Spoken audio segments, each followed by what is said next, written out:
Okay, the reason is because Nigeria and Chad are very close, as you know, and are both strong allies in the fight against terrorism and cooperating in other areas. So for his first visit, he wanted to come here and other neighboring countries. So that's why he came. So what have you discussed with the president? Well, he briefed Mr. President on the roadmap in Chad, how they came about this succession. He pointed out that constitutionally, the head of the National Assembly was supposed to take over, but they didn't want to leave a power vacuum, and because they were still really in a situation of war, that the Chief Justice of the Supreme Court and the head of the National Assembly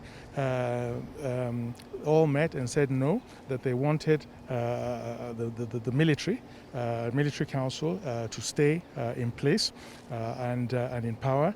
And he explained that they've appointed as Prime Minister the leader of the opposition who came second in the elections, and that he has been charged with now organizing, first of all, having an inclusive governance process, interim transitional governance process with all the opposition leaders and all the stakeholders, and that over the next 18 months to then organize at the end of 18 months free, fair, democratic elections. And in the meantime, as the head of that transitional military council will be Muhammad Debi Itno. So he explained all that to Mr. President. He thanked Mr. President for the support of Nigeria. He explained how the Marshal, President of Chad, how he passed in battle, and that the situation was still, precarious, that they won a battle, but they haven't won the war. He spoke about the importance of the international community and the United Nations taking their responsibility, disarming a lot of the mercenaries that had been used in to fight a proxy war in Libya, and that a lot of those mercenaries are from sub-Saharan Africa, the Sahel region, and that they also should not be allowed to go back to their countries armed with all those weapons, very sophisticated weapons, and that they've had, and vehicles that they've had, and that they had 10 years of military experience, so that would destabilize and continue to destabilize the sub-region if they are allowed to just return, with all the weapons and things that they have. So the international community has a responsibility to disarm them and have a proper managed reintegration for them in their countries, but that they have to all go back.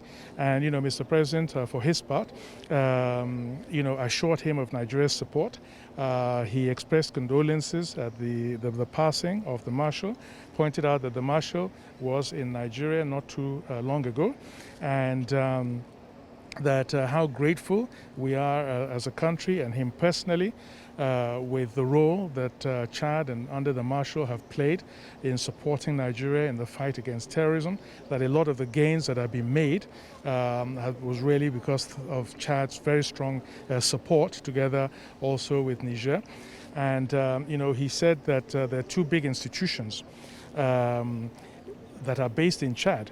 There's the Lake Chad Basin Commission, and there's also the Multinational Joint Task Force, and that Nigeria will, over the next 18 months, continue to strengthen those two institutions, because in strengthening those two institutions is also helping the government of Chad and strengthening Chad.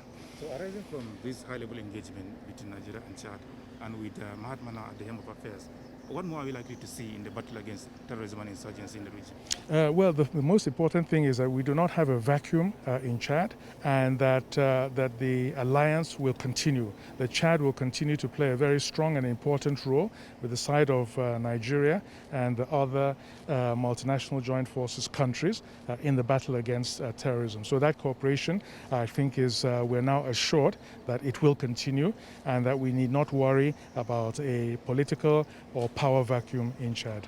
Thank you so much. Thank you.